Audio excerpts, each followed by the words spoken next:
கிறிஸ்துவுக்குள் அன்பானவர்களே, உங்கள் யாவருக்கும் கர்த்தராகிய இயேசு கிறிஸ்துவுடைய மகா பரிசுத்தமான நாமத்தினாலே என்னுடைய வாழ்த்துதல்களை நான் தெரிவித்துக் கொள்கிறேன். வாசியுங்கள். மத்தேயு 5ஆம் அதிகாரம் 14வது வசனம். நீங்கள் உலகத்துக்கு வெளிச்சமாய் இருக்கிறீர்கள், மலையின் மேல் இருக்கிற பட்டணம் மறைந்திருக்க மாட்டாது. பாருங்க, நீங்கள் இந்த உலகத்திற்கு வெளிச்சமாய் இருக்கிறீர்கள். எப்படி வெளிச்சமாய் இருக்க முடியும்?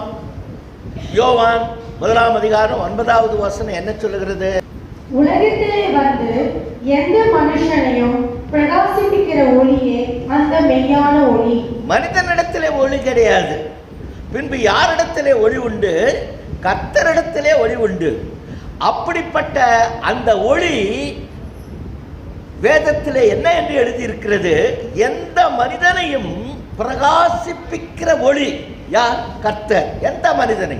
அவன் கொலைகாரன், குடிகாரன், வேசிக்கள்ளன், அவன் கடினப்பட்ட மனிதன் யாராயிருந்தாலும் அவன் தன் உள்ளத்திலே அந்த ஒளிக்கு இடம் கொடுப்பானால் அந்த ஒளி அவனை மெய்யாகவே பிரகாசிக்க செய்கிறது. ஆகத்தான் கர்த்தராகிய இயேசு கிறிஸ்து யார் என்றால் மெய்யான ஒளி. நான் யார் என்றால் அவருடைய ஒளியை பெற்றவன். ஆகவே வேதம் என்ன சொல்லுகிறது? ஒளியை பெற்றவன் அவன் மறைந்திருக்க முடியாது. அவனால் அதற்கு என்ன உதாரணத்தை கொடுக்கிறது அந்த வசனம் என்றால், மலையின் மேல் இருக்கிற பட்டணம் மறைந்திருக்க மாட்டாது. பாருங்க, வெளிச்சத்தை பெற்ற மகனை வேதம் மலையின் மேல் இருக்கும் பட்டணத்திற்கு ஒப்பிடுகிறது. மலையின் மேல் இருக்கும் பட்டணம் நீங்கள் நன்றாக கவனித்து பாருங்கள். பகல் நேரத்திலே அந்த கட்டடம் தெரியும், அந்த வீடுகள் சின்ன சின்னதாக தெரியும் அந்த மலையின் மேலே. ஆனால் இருட்டின பின்பு எதுவுமே தெரியாது. ஆனால் இருட்டின பின்பு என்ன நேரிடுகிறது? அந்த வீட்டிற்குள் ஒளி ஏற்றுகிறார்களா இல்லையா? அந்த கட்டடங்களிலே ஒளி வீசுகிறதா இல்லையா? அந்த வீட்டுக்குள் வீசுகிற ஒளி இங்கே தூரத்திலே இருந்து பார்க்கிற மகனுக்கு தெளிவாக தெரிகிறது. என்ன என்று தெரிகிறது? மலையின் மேல் ஒரு பட்டணம் இருக்கிறது. அந்த பட்டணத்தில் உள்ள வீடுகளில் ஒவ்வொரு வீட்டிலும் ஒளி வீசிக்கொண்டிருக்கிறது. அதனால் இரவு நேரத்திலும் கூட அந்த பட்டணத்தை தெளிவாக மனிதர்களால் பார்க்க முடிகிறது என்று இந்த வசனம் தெளிவாக விளக்குகிறது. பட்டணம் என்ற சொல் பொதுவாக எருசலேமை குறிக்கும். இதை நீங்கள் நன்றாக கவனித்துக் கொள்ளுங்கள். பட்டணம் என்பது எருசலேம். இந்த இடத்துல எருசலேமை குறித்து என்ன என்று சொல்லுகிறது? மலையின் மேல் உள்ள பட்டணம். நல்ல கவனிச்சுங்க. அப்ப எருசலேம் என்றால் என்ன? உயர்த்தப்பட்ட பட்டணம். ஆகவே இந்த உயர்த்தப்பட்ட பட்டணத்தை தான் வேதம் மனிதர்களுக்கு ஒப்பிடுகிறது. எப்படி ஒரு மனிதன் கிறிஸ்து என்ற ஒளியை பெற்று அதன் மூலமாக அவன் பிரகாசம் அடைகிறானோ, அதை போலவே மலையின் மேல் உள்ள பட்டணமும் கூட ஒளி பெற்று மறைந்திருக்க கூடாதபடிக்கு பிரகாசமாக தெரிகிறதாம். இதை தயவு செய்து நீங்கள் நன்றாக அறிந்து கொள்ளுங்கள். அப்படி என்றால் இந்த நாளிலே நாம் ஒவ்வொருவரையும் கர்த்தர் பட்டணத்திற்கு ஒப்பிட்டு இப்பொழுது நமக்கு ஒரு விளக்கத்தை தரப்போகிறார். இதை நீங்கள் நன்றாக அறிந்து கொள்ளுங்கள். எருசலேமினுடைய முதல் பேர் என்ன என்பதை முதலாவது நாம் புரிந்து கொள்ள வேண்டும். ஏன் என்று கேட்டால், எருசலேமின் முதல் பெயர் என்ன என்று தெரிந்து கொண்டால் பிறகு எருசலேம் எவ்வாறு கர்த்தரால் உயர்த்தப்பட்டது என்பதையும் நாம் அறிந்து கொள்வோம். ஆகவே எருசலேமினுடைய முதல் பெயர் வாசியுங்கள். நியாயாதிபதிகளின் புஸ்தகம் 19வது அதிகாரம் 10வது வசனம். அந்த மனுஷனோ ராத்திரிக்கு இருக்க மனதில்லாமல் 2 கழுதைகள் மேலும் சேணம் வைத்து தன் மறுமனையாட்டியை கூட்டிக் கொண்டு எழுந்து புறப்பட்டு எருசலேமாகிய எருசலேமுக்கு நேராக வந்தான். பாருங்க, அவன் யார் என்று கேட்டால் ஒரு லேவியன். அந்த லேவியன் பெத்லெகேம் ஊரை சேர்ந்த ஒரு பெண்ணை தன் மறுமனையாட்டியாக வைத்திருந்தார். இப்பொழுது அவளை கூட்டிக் கொண்டு போறான், தன்னுடைய ஊருக்கு போகிறான். அவன் போகும் பொழுது வழியிலே எந்த ஊர் வருகிறது என்றால் எபூசு என்ற தாவீதின் பட்டணம் வருகிறது. எபூஸ் என்ற தாவீதின் பட்டணம் என்றால் என்ன?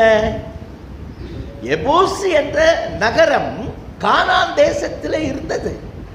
அந்த கானான் தேசத்திலே எபூசு இருக்கும் மட்டுமாக அதற்கு எபூசு என்று தான் பெயர். அந்த கானான் தேசத்தை வெற்றி அடைந்தவர்கள் யார்? முதலிலே மோசே வெற்றி அடைந்தார், ஒரு பகுதியை வென்றார்.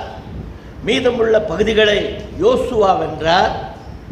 கொஞ்சம் நஞ்சம் அங்கும் இங்குமாக விட்டு போன பகுதிகளை தாவீதின் காலத்தில் வென்றார்கள். தாவீது எபூசு என்ற அந்த பட்டணத்தை வென்று தன்னுடைய பட்டணமாக மாற்றிக்கொண்டார். அதுதான் சரித்திரம், அதுதான் உண்மை. எபூசு என்ற அந்த பெயருக்கு அர்த்தம் என்ன? அதை நாம் முதலாவது தெரிந்து கொள்ள வேண்டும். ஆங்கிலத்தில் எபூசு என்ற அந்த பெயருக்கு டவுன் ட்ரோடன், தமிழில் மிதிபட்டவள்.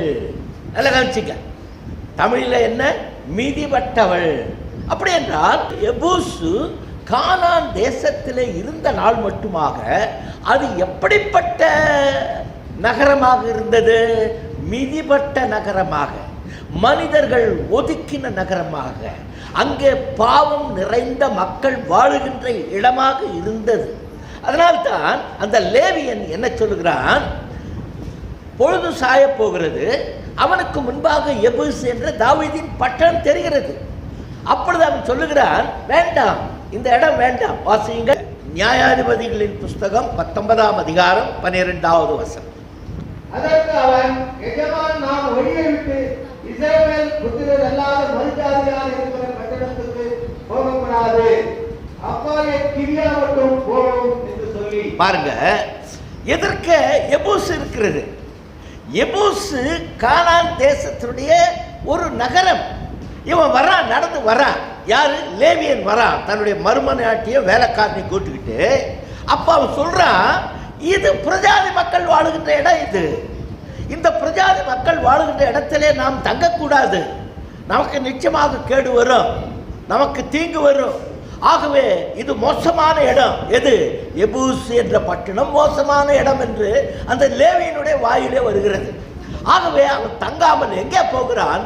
கிபியா என்ற பெஞ்சமின் கோத்திரத்தாருடைய ஊரிலே போய் தங்குகிறான். ஆனால் துர்வசமாக என்ன நடக்கிறது என்றால், அங்கே அவனுக்கு மிகப்பெரிய அவமானமும் மிகப்பெரிய சோகமும் நடைபெறுகிறது. அதை குறித்து நீங்கள் வேதத்திலே நீங்கள் வாசித்துக் கொள்ளுங்கள். இப்பொழுது பேச வேண்டிய அவசியமில்லை. ஆனால் ஒன்று மட்டும் திட்டவட்டமாக தெரியும், எபூசு என்ற பட்டணம் கர்த்தருடைய மனுஷனுடைய கண்களுக்கு முன்பாக அது புரஜாதியார் வாழுகின்ற பட்டணம். அங்கே கர்த்தருடைய பிள்ளைகளுக்கு எந்த விதமான பாதுகாப்பும் இல்லை என்பதை தெளிவாக அந்த 2 வசனங்கள் சொல்லுகிறது. அப்படி என்றால் மிதிபட்டவள் என்ற பெயர் கொண்ட அந்த எபூசு எத்தகைய பாவ வாழ்க்கையிலே வாழ்ந்து கொண்டிருப்பாள்? நல்லா யோசிச்சு பாருங்க. விதிபட்டவள் என்ற அர்த்தம் கொண்ட அந்த எபூசு நகரம் எத்தகைய பாவ காரியங்களை செய்கிற மக்களை தனக்குள்ளாக வைத்திருப்பாள்? அப்படி என்றால் அந்த பட்டணம் பரிசுத்தமானதா? அந்த பட்டணம் நல்ல பட்டணமா? அந்த பட்டணத்திலே வாழுகிற மக்கள் என்ன நல்லவர்களா? நீங்கள் நன்றாக யோசித்து பாருங்கள். அப்படித்தானே நாமும் ஒரு காலத்திலே வாழ்ந்தோம், புரஜாதி மக்களாக. நன்றாக கவனித்து பாருங்கள். கர்த்தரை அறியாமல், கர்த்தரை விட்டு வெகு தூரத்திலே, இஸ்ரவேலின் காணி ஆட்சிக்கு புறம்பாக, வாக்குத்தத்தத்தின் பிள்ளைகளாக இராமல் சாபத்தின் பிள்ளைகளாக ஒரு காலத்திலே வாழ்ந்தோமே. அப்பொழுது நாம் வாழ்ந்த இடத்திற்கு என்ன என்ற பெயர்? ஆவிக்குரிய பெயர் எபூசு அல்லவா? நீங்கள் நன்றாக யோசித்து பாருங்கள். எபூசு என்ற தேசத்திலே தானே நாம் வாழ்ந்து கொண்டிருந்தோம் ஒரு காலத்திலே. ஆனால் கர்த்தர் என்ன செய்தார்? எபூசை தாவீதை கொண்டு ஜெயித்து தாவீதின் நகரமாக மாற்றிக்கொண்டார். இதை நீங்கள் உண்மையிலேயே அறிந்து கொள்ள வேண்டும். அடுத்ததாக வேதம் சொல்லுகிறது, வாசியுங்கள், எசேயா 29ஆம் அதிகாரம் 1 வசனம். வாசம் பண்ணின நகரமாகிய அரியேலே, அரியேலே, ஐயோ, வருஷா வருஷம் பண்டிகையை அனுசரித்து வந்தாலும்.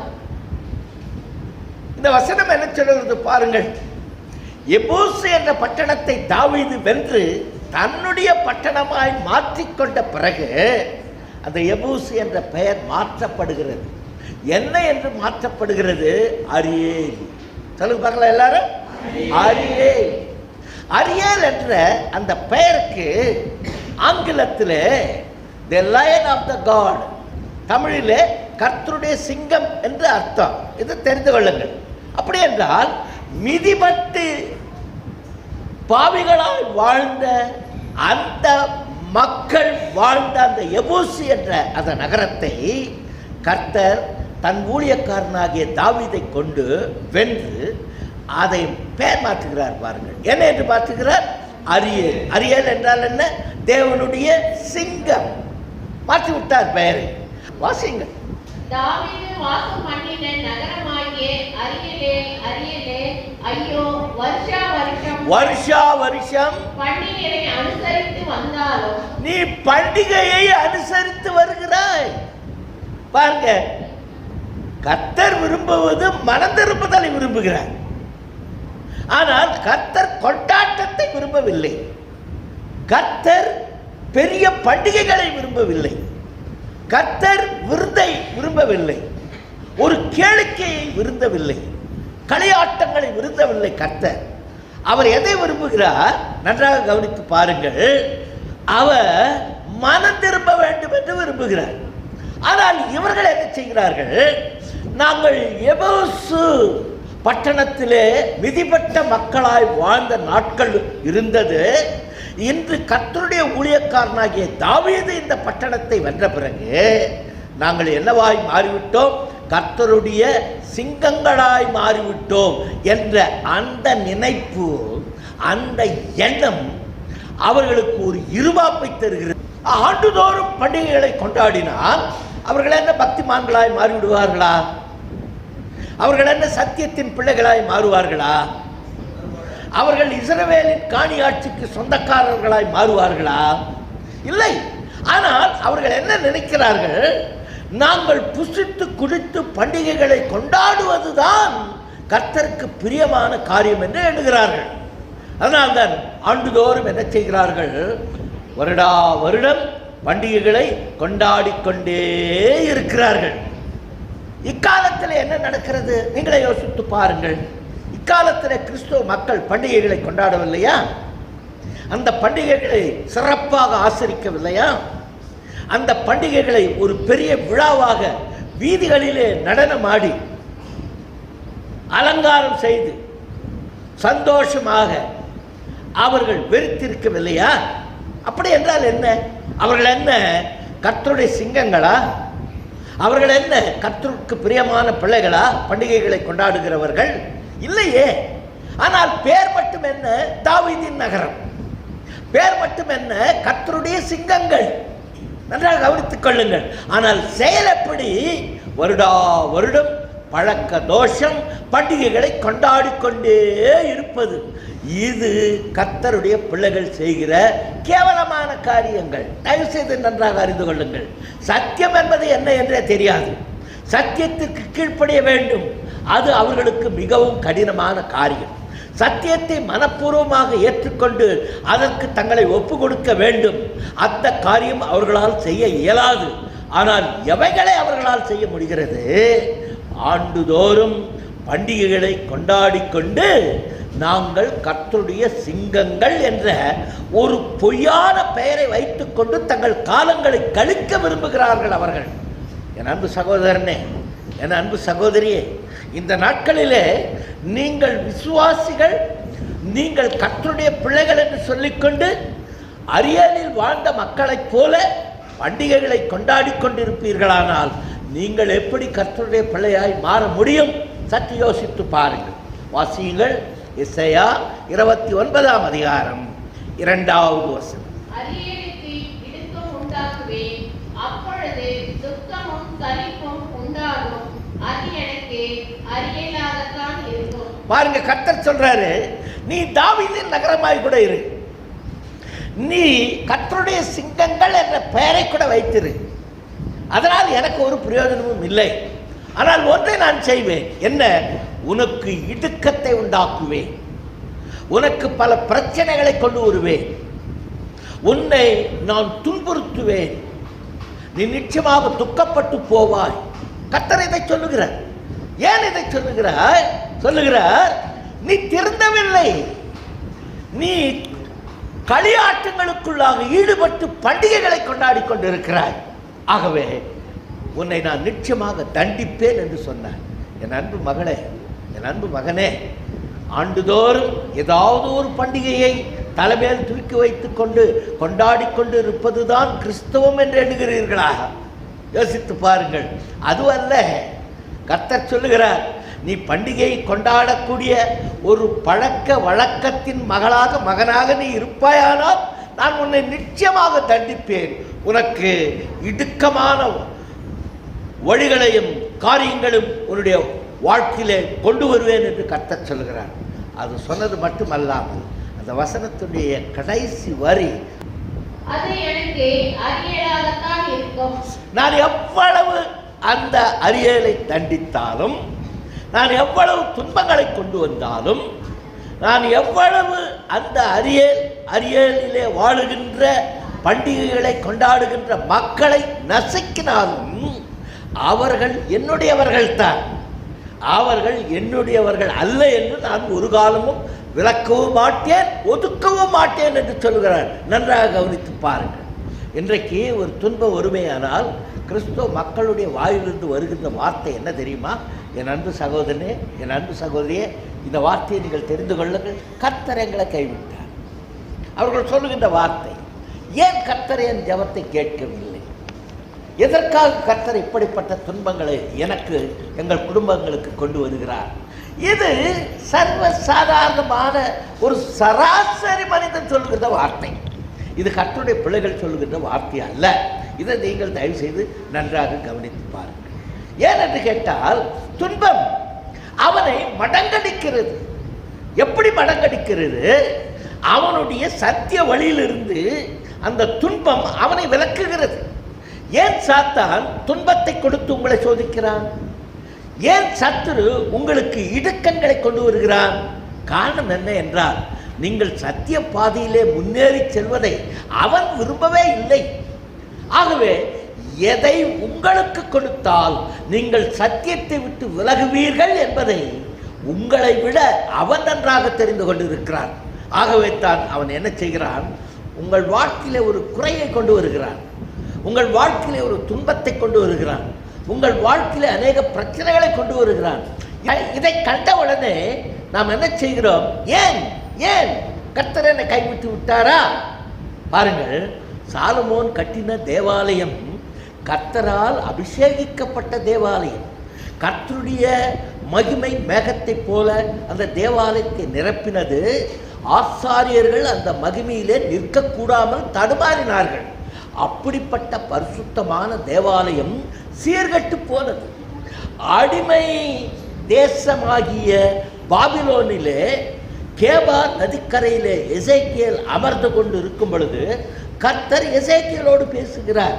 என்ன என்று பேசுகிறார்? மகனே, சாலமோன் கட்டின தேவாலயத்தை ஒரு புரஜாதி ராஜா அவனுடைய தளபதி இடித்து தள்ளி அதை நெருப்பு வைத்து கொளுத்தி தரைமட்டமாக்க முடியுமா? இதுதானா உன் எண்ணம்? எசேக்கியேல் சொல்லுகிறார், ஏன் இடித்தான்? பரிசுத்த ஸ்தலம், தேவனுடைய மகிமை நிரம்பின இடம், ஏன் இடித்தான் என்று எசேக்கியேல் குழம்பிக் கொண்டிருக்கின்ற நேரத்தில் கர்த்தர் என்ன செய்தார்? எசேக்கியேலை ஆவிக்குள்ளாக ஆக்கி அவனுடைய ஆவியை எருசலேமில் உள்ள தேவாலயத்துக்கு கொண்டு போகிறார். அங்கே தேவாலயம் இல்லை, அங்கே தேவாலயம் தரைமட்டமாக இடிக்கப்பட்டிருக்கிறது. ஆனால் ஆவிக்குள் நிரம்பின உடனே கர்த்தர் எசேக்கியேலுக்கு இடிக்கப்படாத தேவாலயத்தை அவனுடைய கண்களில் காட்டுகிறார். அப்பொழுது அவன் ஒவ்வொரு இடமாக கடந்து வரும் பொழுது ஓரிடத்திலே இஸ்ரவேல் மூப்பர்கள் என்ன என்று சொல்லி புலம்பிக் கொண்டிருக்கிறார்கள். கர்த்தர் எங்களை கைவிட்டு விட்டார், கர்த்தர் எங்களை காணவில்லை என்று சொல்லி புலம்பிக் கொண்டிருக்கிறார்கள். அப்பொழுதுதான் கர்த்தர் சொல்லுகிறார், என் மகனே, பார்த்தாயா இந்த இஸ்ரவேல் மூப்பன்மார்கள் செய்த காரியத்தை? நான் இவர்களை கைவிட்டு விட்டேன் என்று சொல்கிறார்களே, நான் இவர்களை பார்க்கவில்லை என்று தேவாலயத்திலே வந்து புலம்பிக் கொண்டிருக்கிறார்களே.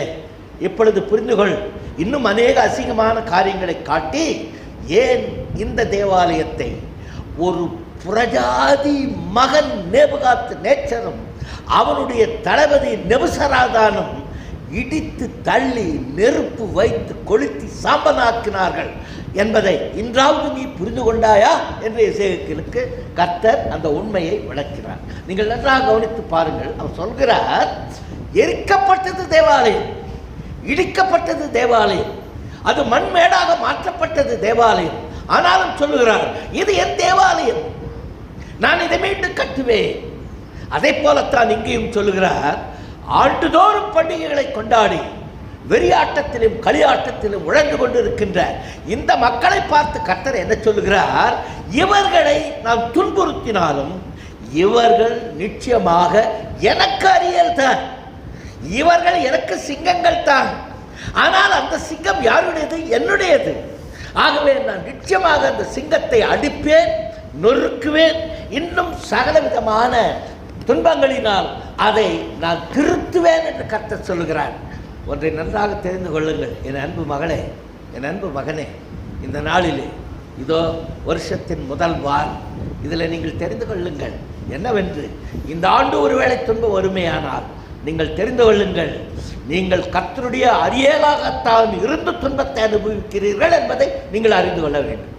நீங்கள் கர்த்தருடைய பிள்ளைகளாக இருந்துதான் துன்பத்தை அனுபவிக்கிறீர்கள் என்பதை நீங்கள் முதலாவது புரிந்து கொள்ள வேண்டும்.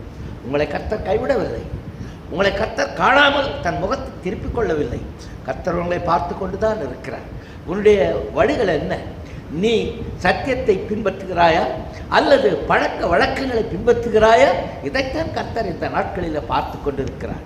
என் அன்பு மகனே, மகளே, நீ அரியேல் என்பதை மறந்து விடாதே. ஆனால் உன் பழக்க வழக்கங்களை நீ நிச்சயமாக மாற்றிக்கொள்ள வேண்டும். வேதத்திலே யோபு என்ற ஒரு மனிதனை குறித்து ஆவியானவர் எழுதியுள்ளார். வாசிங்கள் யோபு 23ஆம் அதிகாரம் 10வது வசனம். ஆனாலும் நான் போகும் வழியை அவர் அறிவார், அவர் என்னை சோதித்த பின் நான் பொன்னாக விளங்குவேன். பாருங்க, இந்த வசனம் சொல்லுகிறது, நான் எங்க போறேன்னு எனக்கு தெரியாது, நான் இந்த பூமியில வாழ்ந்து கொண்டு இருக்கிறேன். யோபு வாழ்ந்த நாட்களிலே வேதம் இல்லை. யோபு வாழ்ந்த நாட்களிலே நம் கையிலே கர்த்தர் கொடுத்த சத்தியம் அப்பொழுது அவருடைய கைகளிலே இல்லை. அவர் தன் மனசாட்சியின் பிரகாரம் வாழ்ந்து கொண்டிருக்கிறார். அவருடைய மனசாட்சியோடு கர்த்தர் பேசுகிறார். அந்த மனசாட்சியில் கர்த்தர் பேசுகிற வார்த்தைகளை சத்தியம் என்று எண்ணி அவர் என்ன செய்கிறார்? அதற்கு கீழ்ப்படிந்து நடந்து வருகிறார். துன்பம், துயரம் யோபுவை நெருக்குகிறது. யோபுவை மடங்கடிக்க வேண்டும் என்றார் அல்லது யோபுவை சாபம்படி செய்ய வேண்டும் என்பதற்காகவா அந்த வியாதியையும் அந்த நோய்களையும் துன்பங்களையும் கர்த்தர் கொடுத்தார்? இல்லை. யோபு அறிந்து கொண்டார். என்ன என்று அறிந்து கொண்டார்? என்னை கர்த்தர் துன்பப்படுத்த ஒரு காரணம் உண்டு என்று அறிந்து கொண்டார். அந்த வசனம் என்ன சொல்கிறது?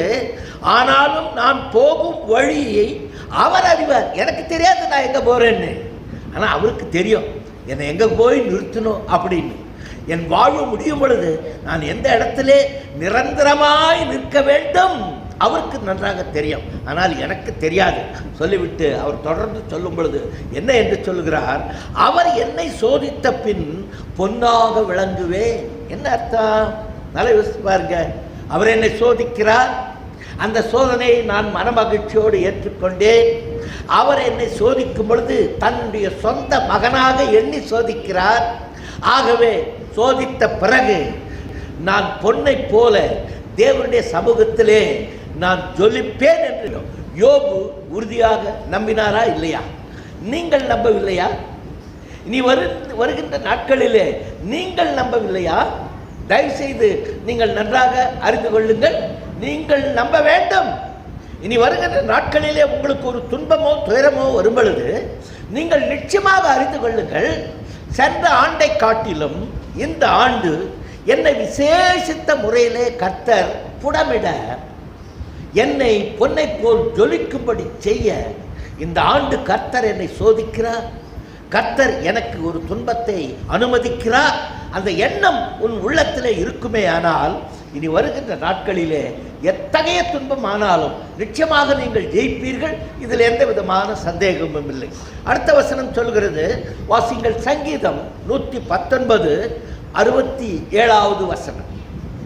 நான் உபத்திரவப்படுவதற்கு முன் வழி தப்பி நடந்தேன், இப்பொழுதோ உம்முடைய வார்த்தையை காத்து நடக்கிறேன். வாசிங்கள். நான் உபத்திரவப்படுவதற்கு முன் வழி தப்பி நடந்தேன். நான் உபத்திரவப்படுவதற்கு முன்பே நான் எப்படி நடந்தேனா? சத்தமா சொல்லுப்பாங்களா? எபூசுவை போல வாழ்ந்தேன். நல்லா கவனிச்சுங்க. கர்த்தர் என்னை அறியேல் என்று எண்ணி எனக்கு அவர் உபத்திரவத்தையும் துன்பத்தையும் கொடுக்காமல் இருந்திருப்பாரானால் நான் நிச்சயமாக வழி தப்பித்தான் நடந்திருப்பேன். நான் மிதிப்பட்ட மகனாக பாவத்திலே உழந்து வாழ்ந்து கொண்டு எபூசுவின் பிள்ளைகளாய் வாழ்ந்திருப்பேன். கர்த்தர் சொல்லுகிறார், நீ அப்படித்தான் வாழ்ந்திருப்பாய். ஆனால் இப்பொழுது நான் உன்னை அறியேன், என்னுடைய சிங்கங்கள் நீங்கள், உன்னை நான் பழைய வழிக்கு செல்ல அனுமதிக்க மாட்டேன் கர்த்தர் சொல்லுகிறார். ஆகவே தான் இந்த வசனம் தாவீது சொல்லும் பொழுது என்ன சொல்லுகிறார்? நான் துன்பப்படுவதற்கு முன்பாக என் வழிகள் எப்படி இருந்தது? அரியேலை போல, எபூசுவை போல பண்டிகைகளை கொண்டாடி கொண்டு சத்தியம் இன்னதென்று அறியாமல் இந்த உலகத்திலே உழன்று கொண்டு பண்டிகை தான் சத்தியம், பண்டிகையை கொண்டாடுவதுதான் பக்தி என்ற ஒரு குருட்டு எண்ணத்தோடு வாழ்ந்து கொண்டு இருந்தேன் ஆண்டவரே. ஆனால் துன்பம் வந்த பிறகு அவர் சொல்லுகிறார், துன்பம் வந்த பிறகு, இப்பொழுதோ துன்பம் வந்த பிறகோ உமது வார்த்தையை காத்து நடக்கிறேன். பாருங்க, எப்ப நீ உன்னால காத்து நடக்க முடியும்? அப்பதான் நான் யோசித்தேன், இந்த செய்தி என் உள்ளத்திலே ஓடிக்கொண்டு இருக்கும் பொழுது சற்றேறக்குறைய 25 நாட்களாக படுத்த படுக்கை 2 நாட்களுக்கு முன்பாகத்தான் நான் உண்மையிலேயே என்னுடைய உணவை நான் சாப்பிட ஆரம்பித்தேன். அதற்கு முன்பாக சாப்பிடவே முடியாது. சாப்பாட்டை கண்டால் வெறுப்பு வரும். 25 நாட்கள். ஆனால் உலகத்திலே மக்கள் அந்த 25 நாட்களிலே சப்போஸ் கிறிஸ்மஸ் என்று பல காரியங்களை கொண்டாட வேண்டி இருக்கிறது. ஆனால் என்னை கர்த்தர் படுத்த படுக்கையாக படுக்க வைத்து விட்டார். நான் அப்பொழுது எண்ணும் பொழுது இந்த வசனங்கள் என்னுடைய மனதிலே ஓடிக்கொண்டிருக்கிறது. என்ன என்று ஓடிக்கொண்டிருக்கிறது? அதற்கு பின்பு இப்பொழுது அவர் சொல்றாரு, உமது வார்த்தையை காத்து நடக்கிறேன். அப்படி என்றால் 2020வது ஆண்டிலே நான் எப்படி நடக்க வேண்டும் என்று கர்த்தர் விரும்புகிறார். அவருடைய வார்த்தைகளை காத்து நடக்க வேண்டும் என்று கர்த்தர் விரும்புகிறார். கவனிச்சிங்களா? நீங்கள் எப்படி நடக்க வேண்டும் என்று கர்த்தர் விரும்புகிறார்? அவருடைய வார்த்தைகளை காத்து நடக்க வேண்டும் என்று விரும்புகிறார். இதை மறந்து விடாது என் அன்பு சகோதரனே, சகோதரி. ஆகவே 2020வது ஆண்டு இது ரோஜா பூக்களின் மேல் நடக்கக்கூடிய நிகழ்வை எனக்கு தரும் என்று எதிர்பார்த்து சோர்ந்து போகாதே. நீங்கள் இப்பொழுதே நினைத்துக் கொள்ளுங்கள், நான் எபூசுவை சேர்ந்த மகள், மிதிபட்டவள். நான் அரியேல், கர்த்தருடைய சிங்கம் என்ற ஒரு பெயரை பெற்ற மகள். எனக்கு ரோஜா பூக்கள் விரித்த வழி அல்ல, என்னுடைய வழி முள்ளும் கல்லும் நிறைந்தது, மேடு பள்ளங்கள் நிறைந்தது. ஆகவே நான் எச்சரிக்கையோடு கர்த்தருடைய வார்த்தையை பாதுகாத்து நடப்பேன் என்ற அந்த முடிவோடு இந்த ஆண்டிலே நீ பிரவேசிப்பாயானால் கர்த்தர் சொல்கிறார், உன் கால்களை கல்லில் இடராதபடிக்கே நான் என் தேவதூதர்களை அனுப்பி காத்துக்கொள்வேன் மகனே, மகளே என்று சொல்கிறார். பாருங்கள், எப்படிப்பட்ட ஆறுதலான வார்த்தை. இந்த வார்த்தை யாரால் சொல்ல முடியும்? நம்முடைய ஆண்டவரை தவிர வேறு எந்த தெய்வமாவது சொல்ல முடியுமா? நீங்கள் நன்றாக கவனித்து பாருங்கள். உன் கால்களை நான் பாதுகாப்பேன் என்றார். என் கால்களை பாதுகாக்கிற தேவன் என் கண்களை பாதுகாக்க மாட்டாரா? என் கைகளை, என் சரீரம் முழுவதை, என் உள் இயந்திரங்களை பாதுகாக்க மாட்டாரா? நிச்சயம் பாதுகாப்பார். கலங்க வேண்டாம் அன்பு சகோதரனே, சகோதரியே. நீங்கள் இந்த உண்மையை நன்றாக தெரிந்து கொள்ளுங்கள். வாசியுங்கள் கலாத்தியர் 4ஆம் அதிகாரம் 25வது வசனம். ஆகார் என்பது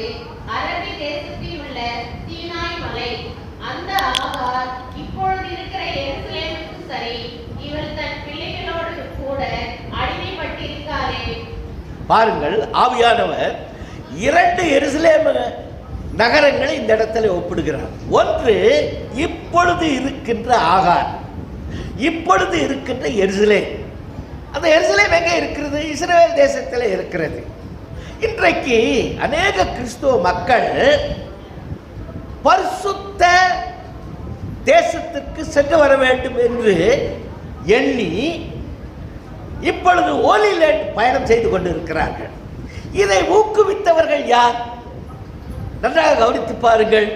ஹோலி லேண்ட் என்ற வார்த்தையே விசுவாசிகளுக்கு தெரியாது. இதை ஊக்குவித்தவர்கள் யார் என்றால் போதகர்கள். நல்லா கவனிச்சிங்க. அவர்களுக்கு சொல்றது, ஏசப்பா மரித்த இடம் பரிசுத்தமான இடம், எருசலேம் பரிசுத்தமான இடம், கலிலேயா பரிசுத்தமான இடம், யோர்தான் பரிசுத்தமான நதி. இவர்களுக்கு சொல்லி சொல்லி சொல்லி சொல்லி பாவம் நிறைந்த இடங்களை பரிசுத்தமான இடம் என்று இந்த நாட்களிலே போதகர்கள் சொல்லுகிறார்கள். எதற்காக? அவர்களை பயணமாக கூட்டிச் செல்ல. இவ்வளவு பணம் நீங்கள் கொடுப்பீர்களானால் இந்தந்த இடங்களை உங்களுக்கு நாங்கள் சுட்டி காட்டுவோம் என்று அவர்கள் பணம் பேரம் பேசுகிறார்கள். நன்றாக கவனித்து பாருங்கள். ஆனால் அந்த நகரத்தை இன்றைக்கு பரிசுத்த ஸ்தலம் என்று தலைவிரித்து ஓடிக்கொண்டிருக்கின்ற கிறிஸ்தவ மக்கள் இருக்கிறார்களே, அந்த நகரத்தை வேதம் என்ன சொல்லுகிறது? அது அடிமைத்தனத்தில் இருக்கின்ற நகரம். என்ன சொல்லுங்க பார்க்கலாம் எல்லாரும். இப்பொழுது இருக்கின்ற எருசலேமை வேதம் யாருக்கு ஒப்பிடுகிறது? ஆகாருக்கு ஒப்பிடுகிறது. ஆகார் யார்? ஆபிரகாமனுடைய மனைவியா?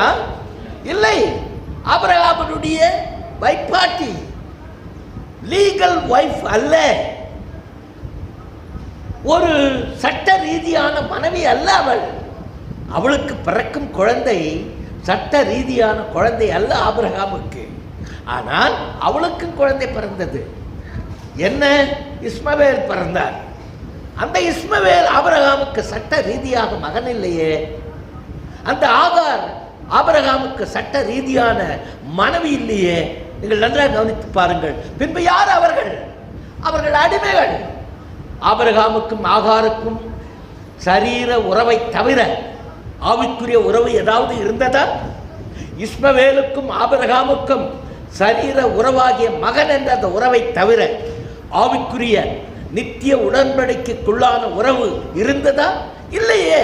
ஆகவே தான் கர்த்தர் எருசலேமை, இப்பொழுது இருக்கின்ற எருசலேமை என்ன என்று சொல்லுகிறார்? அவள் அடிமைத்தனத்திலே இருக்கிறாள், அவளும் அவளுடைய பிள்ளைகளும். அப்படி என்றால் நீங்கள் எந்த எருசலேமை காண விரும்புகிறீர்கள்? நல்லா யோசித்து பாருங்க.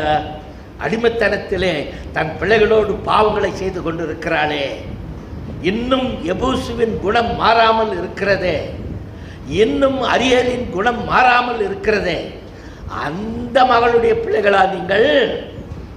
அடிமைத்தனத்தின் பிள்ளைகளா நீங்கள்? அடிமைத்தனத்தின் பிள்ளைகளாக இருந்தால் இன்னும் பாவத்திலே கட்டுண்டு இருப்பீர்கள். நீங்கள் அடிமைத்தனத்தின் பிள்ளைகளா இருந்தால் இன்னும் நீங்கள் பாவத்திற்கும் சாத்தானுக்கும் அடிமைகளாக இருப்பீர்கள். ஆனால் கர்த்தர் இதே நேரத்திலே வேறொரு எருசலேமை குறித்து சொல்லுகிறார். வாசியுங்கள். கலாத்தியர் 4ஆம் அதிகாரம் 26வது வசனம்.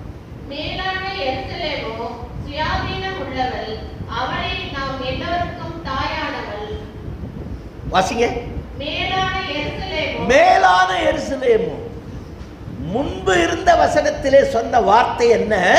அடிமைத்தனப்பட்ட எருசலேம். நல்லா கவனிச்சுங்க. அவள் இந்த பூமிக்குரியவள். அவளைத்தான் இன்றைக்கு கிறிஸ்துவ மக்கள் எருசலேம் எருசலேம் என்று சுற்றி திரிந்து கொண்டிருக்கிறார்கள். பார்ப்பது தவறு அல்ல. ஆனால் அந்த எருசலேம் தான் பரிசுத்த இடம். அந்த இடத்திற்கு நான் போய் வந்தால் நிச்சயமாக எனக்கு ஆவிக்குரிய பலன் கிடைக்கும் என்று எவராவது எண்ணுவார்களானால் அவர்களைப் போல ஒரு மடமை நிறைந்த மக்கள் இந்த உலகத்தில் யாரும் கிடையாது. இதை தயவு செய்து நீங்கள் அறிந்து கொள்ளுங்கள்.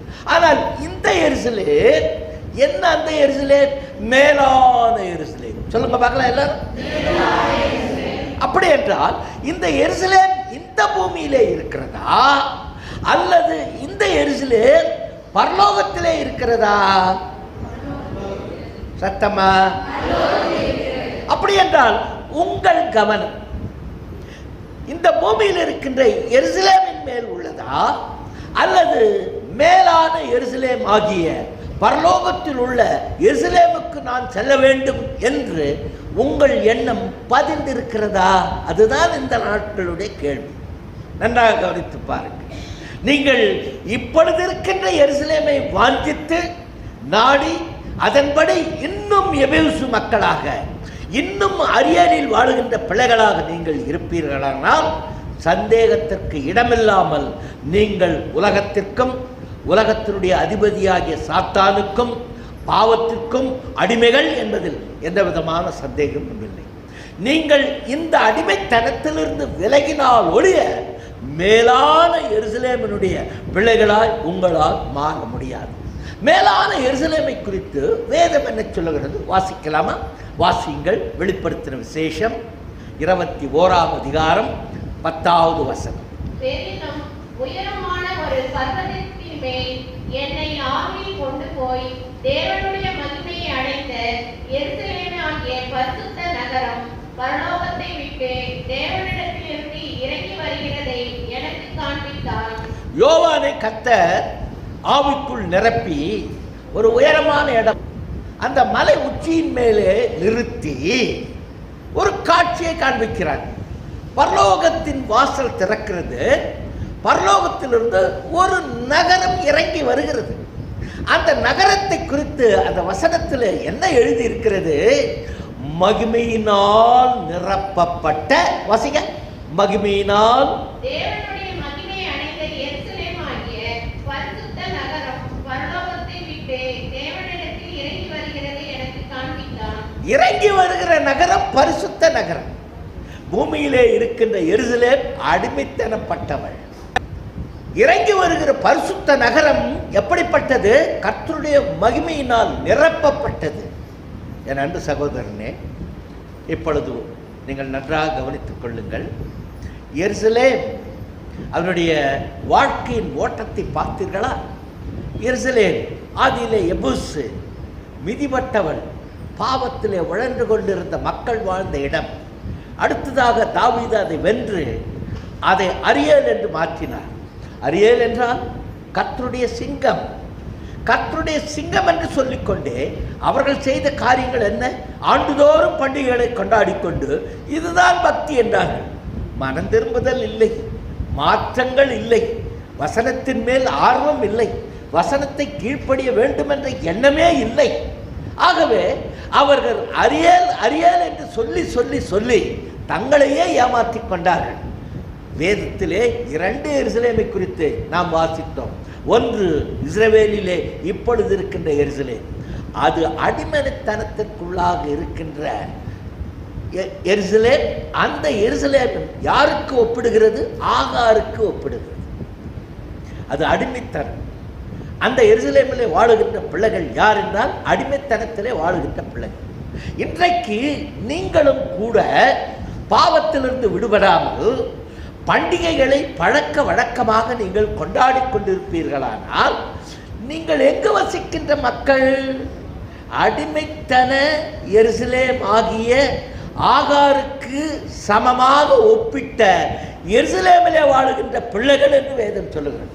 ஆகவே இன்னொரு எருசலேமை வேதம் நமது கண்களுக்கு முன்பாக இப்பொழுது கொண்டு வந்து நிறுத்தினது. அது என்ன? மேலான எருசலேம். மேலான எருசலேம் பூமியில் அல்ல, மேலான எருசலேம் பரலோகத்திலே.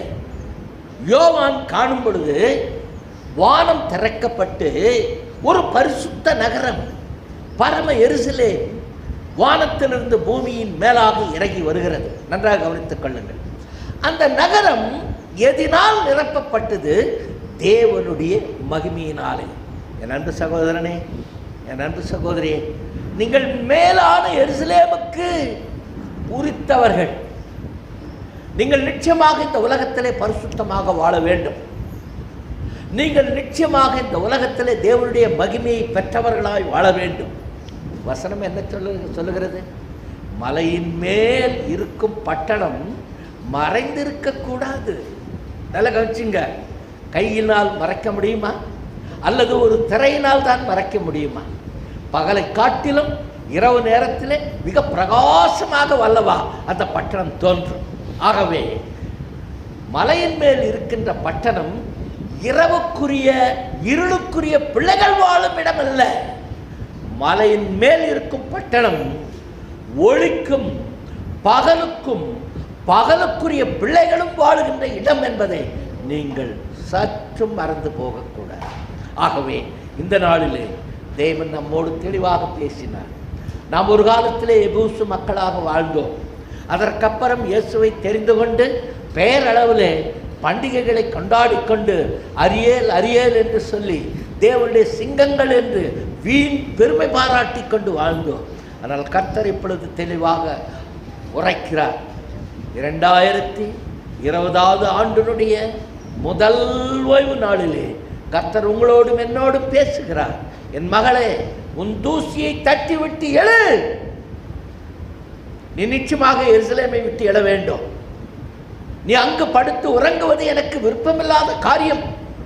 ஆகவே கிளம்பாத எருசலேமை விட்டு பின்பு வேறு எங்கே போக வேண்டும்? இதோ மேலான எருசலேமை நோக்கி போங்கள். ஆம், இந்த ஆண்டு முழுவதும் என் ஒவ்வொரு அடிகளும் என் ஆண்டவரே மேலான எருசலேமை நோக்கித்தான் எடுத்து வைக்கும். நாம் இந்த நேரத்திலே பொருத்தனை செய்யலாமா?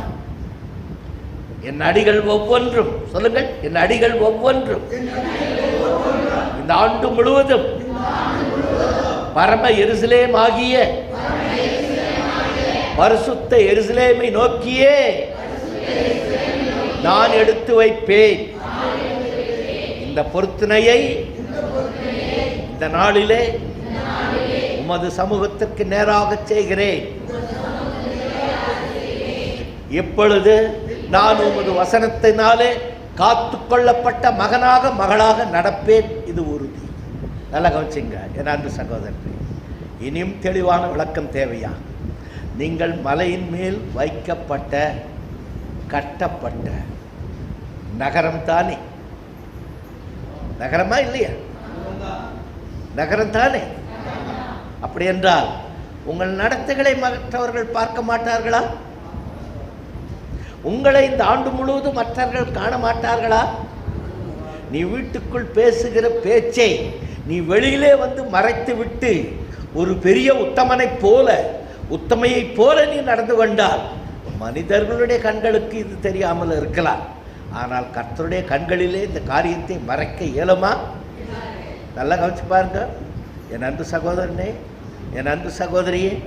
இன்று முதற்கொண்டு மேலான பரிசுத்த எருசலேமின் பிள்ளைகள் நாங்கள் ஒருபோதும் கடந்த கால ஜீவியத்தை எங்கள் உள்ளத்தில் எண்ணவும் மாட்டோம். அந்த கடந்த கால ஜீவியத்தை எங்களுடைய வாழ்க்கையிலே திரும்ப கொண்டு வரவும் மாட்டோம் என்று இந்த நாளிலே முடிவெடுப்போமானால் தேவனுடைய பெரிதான கிருபை உங்களை நிச்சயம் ஆட்கொண்டு இந்த ஆண்டு மட்டுமல்லாமல் இனி வருகின்ற எல்லா ஆண்டுகளிலும் உங்களை வழிநடத்தும் என்று விசுவாசித்து உங்கள் அனைவரையும் கர்த்தருடைய கைகளிலே ஒப்பு கொடுத்து துதிகளை கர்த்தராகிய இயேசு கிறிஸ்துவின் நாமத்தினாலே ஜீவனுள்ள தேவன் ஒருவருக்கே ஏறெடுக்கிறோம். ஆமென்.